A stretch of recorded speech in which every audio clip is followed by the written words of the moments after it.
Assalamu alaikum everybody. I hope you all are doing well and welcome to another my education videos all of my students. So basically প্রথমত আপনারা দেখতে পারতেছেন হেডিংটা হচ্ছে some fundamental vocabulary with synonyms and examples. So এই ভিডিওতে আমি কিছু কমন 20টা শব্দ সাজিয়েছি যেগুলোর অ্যাডভান্স সাথে ভোকাবুলারি থাকবে 3টা করে। তো আর কথা না বাড়িয়ে সরাসরি চলে যাই। তো প্রথমত আরেকটা কথা অ্যাড করে নেই, যারা স্পোকেন বা আইএলস এই রিলেটেড ইংলিশ প্রোগ্রামগুলোতে কোর্স করতেছেন বা চেষ্টা করতেছেন, তো তাদের জন্য ভিডিওটা উপকৃত হবে।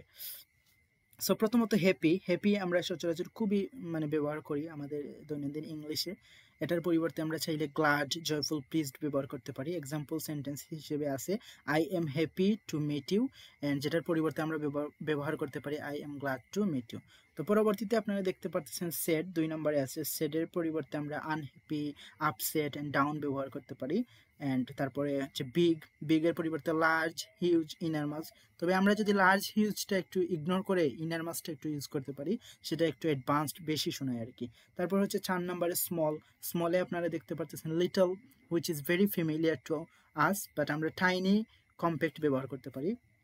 ফাস্টের পরিবর্তে কুইক, স্পিডি, র্যাপিড ব্যবহার করতে পারি। তারপর নাম্বার 6 আপনারা দেখতে পারতেছেন স্লো এর পরিবর্তে আমরা sluggish, unhurried, both are just very advanced hearing when we are use this words. So তারপরে আমরা সাথে দেখতে পারতেছি ইজি। সো ইজির পরিবর্তে সিম্পল, এফোর্টলেস। সিম্পলটা একটু ভেরি ফ্যামিলিয়ার টু আস, আমরা চাইলে এফোর্টলেস ব্যবহার করতে পারি। নাম্বার 8 আপনারা দেখতে পাচ্ছেন হার্ড।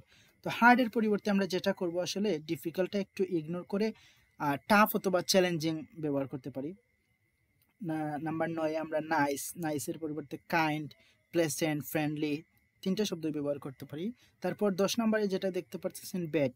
তো ব্যাডের পরিবর্তে যে শব্দগুলো আছে আমরা টেরিবল, অফুল এই 2টা বেশি প্রেফার করতে পারি আসলে। তারপর আপনারা টপ অফ দ্য পেজ 11 নম্বরে দেখতে পারতেছেন গুডের অপোজিটে সিনোনিমস হিসেবে আছে গ্রেট, এক্সেলেন্ট, ফাইন। তারপর 12 নম্বরে টায়ার্ডের পরিবর্তে এক্সস্টেড, ওরি, ওন আউট। তারপর 13তে আছে হাংরির পরিবর্তে হাংরি আসলে ভেরি কমন ওয়ার্ড হয়ে যায়, যেটা আমরা সচরাচর আসলে আমাদের ইংলিশে ইউজ করি। তো আমরা চাইলে হাংরির পরিবর্তে স্টারভিং অর ফেমিস্ট যদি ইউজ করি, এগুলো আসলে একটা এক্সট্রাঅর্ডিনারি ইমপ্রেশন ক্রিয়েট করে আমাদের ইংলিশ লেভেলে। তারপর 14 নম্বরে হচ্ছে কোল্ডের পরিবর্তে আমরা চাইলে চিলি ব্যবহার করতে পারি অথবা ফ্রিজিং ব্যবহার করতে পারি। তারপর 15 নম্বরে হটের পরিবর্তে ওয়ার্ম। হট আসলে সাধারণত আমরা খুবই বেশি ইউজ করি, কারণ আমরা ওয়েদার এক্সপ্লেন করার সময় বেশি ইউজ করি। তো তার পরিবর্তে আমরা চাইলে ওয়ার্ম, বয়লিংটা ব্যবহার করতে পারি। তো তারপর হচ্ছে 16 নম্বরে স্মার্টের পরিবর্তে আপনারা চাইলে ইন্টেলিজেন্ট, ক্লেভার ও ব্রাইট ইউজ করা যায়। 17 নম্বর হচ্ছে ফানির পরিবর্তে হিউমারিয়াস, অ্যামিউজিং, হিলেরিয়াস। 3টা শব্দই হচ্ছে খুবই এফেক্টিভ। তারপর 18 নম্বরে আপনারা দেখতে পাচ্ছেন স্কেয়ার্ডের পরিবর্তে আপনারা চাইলে অ্যাফ্রেড, ফ্রাইটেন্ড, টেরিফাইড ব্যবহার করতে পারেন। তো 19 নম্বরে হচ্ছে বিউটিফুল। তো বিউটিফুলের পরিবর্তে আসলে প্রেটিটা তো একটু সিম্পল শোনায়, প্রেটিটা আমরা ইগনোর করে অ্যাট্রাকটিভ অথবা লাভলি ইউজ করতে পারি।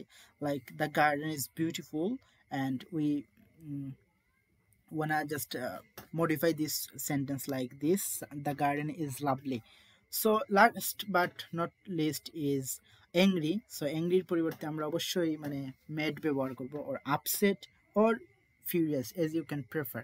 সো গাইস, বেসিক্যালি আজকে এই পর্যন্তই। আশা করি এই ভিডিওটা আপনাদের জন্য উপকৃত হবে, যারা আসলে now it is to taking a course like spoken any kind of or IELTS related. So আশা করি পরবর্তীতে ভিন্নধর্মী একটা এডুকেশনাল ভিডিওতে আপনাদের সাথে দেখা হবে। তো ততক্ষণ পর্যন্ত সবাই ভালো থাকেন। আল্লাহ হাফিজ।